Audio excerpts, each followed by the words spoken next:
હું વિનંતી કરું છું સંતોકી મનોજભાઈ કે જે ઉર્ફે કવિ છે, જે આપણને કાવ્ય ગાન કરાવશે.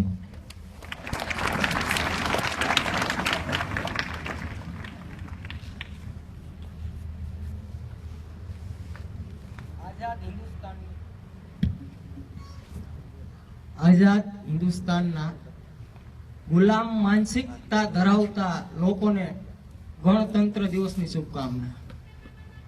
ગુલામ માનસિકતા એટલા માટે કારણ કે આજે હનીસિંહ બધાને યાદ છે, પણ ભગતસિંહને ભૂલી ગયા છે. હકીકતમાં ભગતસિંહને યાદ રાખવાની જરૂર છે. સાહેબે કીધું કે 4 બંગડી વાળી ગાડી લઈ દો, આવું કઈક ગીત છે. પણ હકીકતમાં 4 સારા સંસ્કાર આપો તો જ આ ભારતીય સંસ્કૃતિનું જતન થશે. કે सुभाष और आजाद की तस्वीर पर धूल जमी, सुभाष और आजाद की तस्वीर पर धूल जमी और आज के युवा सलमान और शाहरुख के तलवे चाट रहे हैं.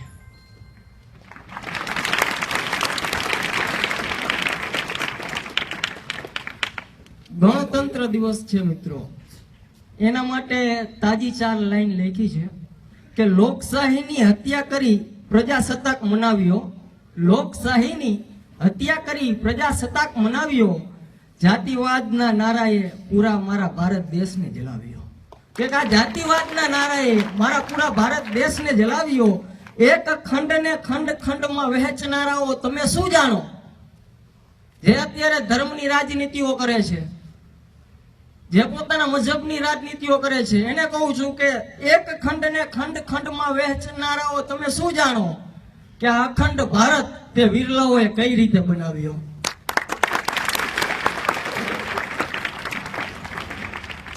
આઝાદ હિન્દુસ્તાનનો એક એવા નાયક થઈ ગયા કે જેમની જન્મ તારીખ તો છે પણ મૃત્યુ તારીખ નથી.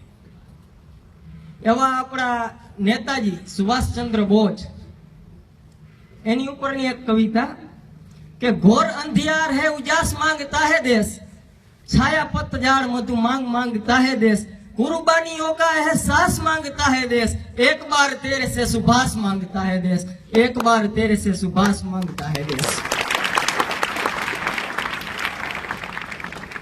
भारतना इतिहासनी साहेबे વાત કરી. सत्य અને અહિંસામાં ભારતના ઇતિહાસને ખપાવી દીધો છે. પણ સાચું શું છે કે ચંદ કાલે પને फट गए किताब से, इतिहास को सजाया खादी और गुलाब से. के पूछता हूँ क्यों सुभाष का कोई पता नहीं, कैसे कहूँ बीती सत्ता की कोई खता नहीं. कि एकाएक वो सुभाष जाने कहाँ खो गए, देश के कर्णधार मीठी नींद सो गए. मानो या न मानो फर्क है साजिश और भूल में, कोई षड्यंत्र छुपा है समय की धूल में. गांधी का अहिंसा मंत्र रोता चला जा रहा, देखिए लोकतंत्र सोता चला जा रहा. कि गांधी का अहिंसा मंत्र रोता चला जा रहा, देखिए लोकतंत्र सोता चला जा रहा. आजादी की आत्महत्या पर सभी क्यों मौन है, इसकी खुदकुशी के जिम्मेदार कौन कौन है. कि अभिषेक खादी के आंधी नहीं चाहिए, 10-20 साल अब गांधी नहीं चाहिए. सोए हुए शेर की तलाश मांगता है देश, एक बार तेरे से सुभाष मांगता है देश, एक बार तेरे से सुभाष मांगता है देश. माननीय पूर्व वडाप्रधान अटल जवाहरलाल नेहरू અને છેલ્લા વાઇસરોય માઉન્ટ બેટન વચ્ચે એક કરાર થયો હતો. એક કરારમાં માઉન્ટ બેટને એવી શરત મૂકી હતી કે જો સુભાષ જીવત અથવા મૃત અવસ્થામાં ભારતની આઝાદી પછી જો ભારત સરકારને મળે તો એને અંગ્રેજોને સોંપી દેવા, કારણ કે એ અમારા યુદ્ધ અપરાધી છે. હું માનું છું કે માઉન્ટ બેટનની માંગ યોગ્ય હતી, પણ એની ઉપર હસ્તાક્ષર કરવા વાળા જવાહરલાલ નહેરુને કોને અધિકાર આપ્યો કે જે સુભાષે પોતાની જાનની પરવા કર્યા વગર કે આ માતૃભૂમિને પોતાની જાન આપી દીધી, તે કરાર પત્રમાં હસ્તાક્ષર કર્યા. એનું કારણ માત્ર ને માત્ર એટલું જ હતું કે સત્તા, कि ऐसे अनुबंध छुपे कागजों की तर्क में जिनमें सुभाष बिके आजादी की शर्त में कि मौन दस्तावेजों की वो शाही चीखती रही, उन्हें पास आतरी मात्र सत्ता दिखती रही। निवटी जो शख्स इस बुनियादी हो गया, आजादी मिली तो युद्ध अपराधी हो गया। कि निवटी जो शख्स इस बुनियादी हो गया, आजादी मिली तो युद्ध अपराधी हो गया। कि जिसके मुकाबले में आसमान गोना था, अरे अपराधी कहा जिसको राष्ट्रपिता होना था। કે कहते हो बैठे थे सुभाष जिस विमान में, एक खोटी ઘટના ઉડાવવામાં આવી કે તાઇવાનના હવાઈ અડ્ડા ઉપરથી સુભાષચંદ્ર બોઝનું પ્લેન ઉપડ્યું અને ક્રેશ થઈ ગયું। આ એક ખોટું છે। 1966 સુધી સુભાષચંદ્ર બોઝ રશિયામાં નજરકેદ હતા। લાલ બહાદુર શાસ્ત્રી, ડોક્ટર રાધાકૃષ્ણ સર્વપલ્લી, આ બે લોકોએ રશિયામાં એની મુલાકાત भी કરેલી। कि कहते हो बैठे थे सुभाष जिस विमान में, हो गया है भ्रष्ट वो विमान ताइवान में। सूर्य के समक्ष वक्षतान घटा छा गई, भारती की कलम शाही से कहर ढा गई। दिव्य क्रांति ज्योत को अंधेरा आके छल गया, बोलते हो सूर्य पुत्र चिंगारी से जल गया। कि आग से वो जली हुई लाश मांगता है देश, एक बार तेरे से सुभाष मांगता है देश, एक बार तेरे से सुभाष मांगता है देश। આજના યુવાનો કે દેશને પ્રેમ કરવાની જગ્યાએ કોઈ ઊંધી જગ્યાએ પ્રેમ કરે છે। કે કારગિલમાં એક 23 વર્ષના યુવાનનું મૃત્યુ થાય છે, શહાદત પામે છે। એ યુવાનનો પાર્થિવ દેહ રાજસ્થાનમાં આવે છે, રાજસ્થાનનો રહેવાસી હોય છે। કે એ દેહની સાથે એક પત્રમાં બહુ બે સારી પંક્તિ લખી હતી કે यूं तो तेरे इश्क पे जान भी कुर्बान है, कि यूं तो तेरे इश्क पे ये जान भी कुर्बान है, पर मादरे वतन पे अपना इश्क भी कुर्बान है।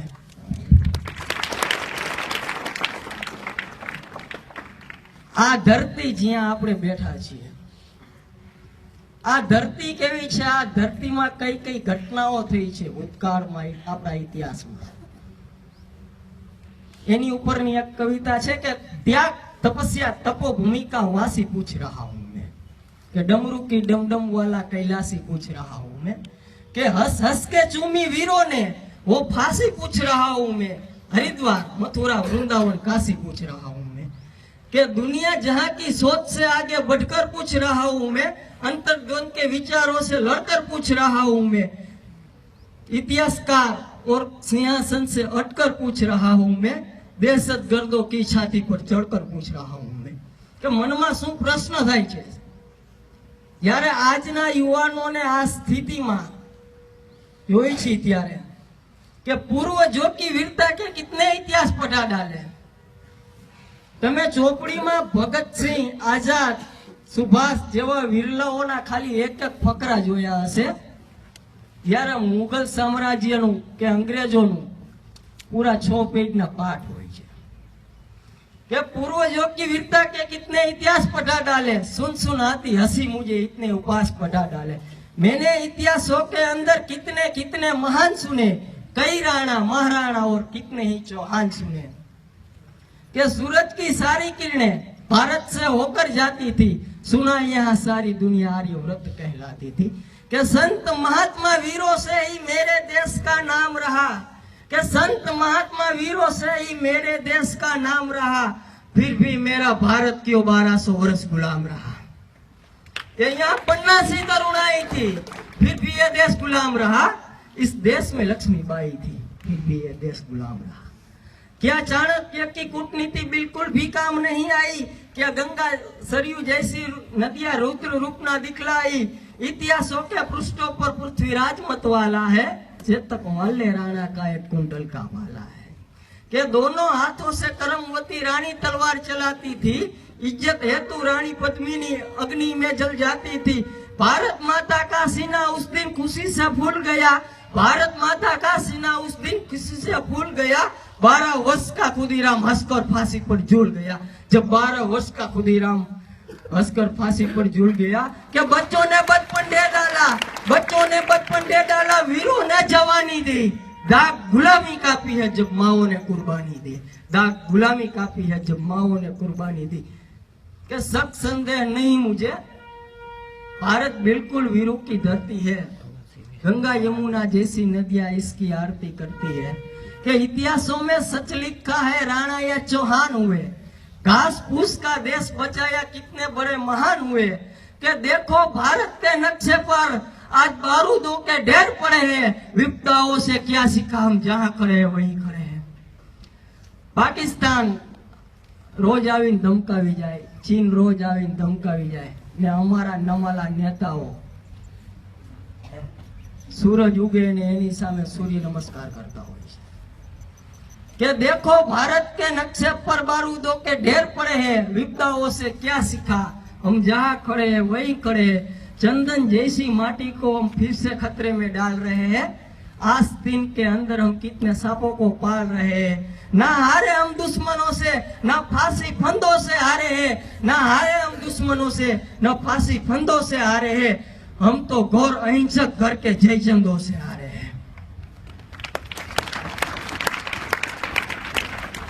ઇતિહાસની મારા ખ્યાલ મુજબ પહેલી ભૂલ કે અત્યારે ભારતનું ક્ષેત્રફળ લાખો કિલોમીટરમાં છે, જો આ ભૂલ ન થઈ હોત તો કરોડો क्षेत्रोमीटરમાં હોત। कि पहली बार भारतवर्ष को उस दिन ज्यादा शोक मिला, पहली बार भारतवर्ष को उस दिन ज्यादा शोक मिला, शस्त्र फेंक कर बना अहिंसक जिस दिन यहाँ अशोक मिला। सम्राट अशोके बौद्ध धर्म अपनावी लीधो, शस्त्र हेठा मूकी अहिंसा अपनावी लीधी। ત્યારે કેવું દ્રશ્ય સર્જાણું હતું કે રક્ત દેकर दया उसका हृदय पिघलाती ना, सच कहता हूँ 17,000 की सेना अरब से आती ना, 4 औरत की कीमत 1 दिनार नहीं लगते, नंगी माँ बहनों के यहाँ मीना बाजार नहीं लगते। दुनिया जूझ रही जिससे शोर शराबा ना होता, मजहब की नारों से यहाँ खून खराबा ना होता। आतंकवाद की मुझे बताओ असली देन कहाँ से है, बगदादी हाफिज सईद दाऊद लादेन कहाँ से है। इतिहासों को मत जुटलाओ, कथा कहानी किससे थे, आतंक की जहां पट्टे हैं वो भी भारत के हिस्से थे।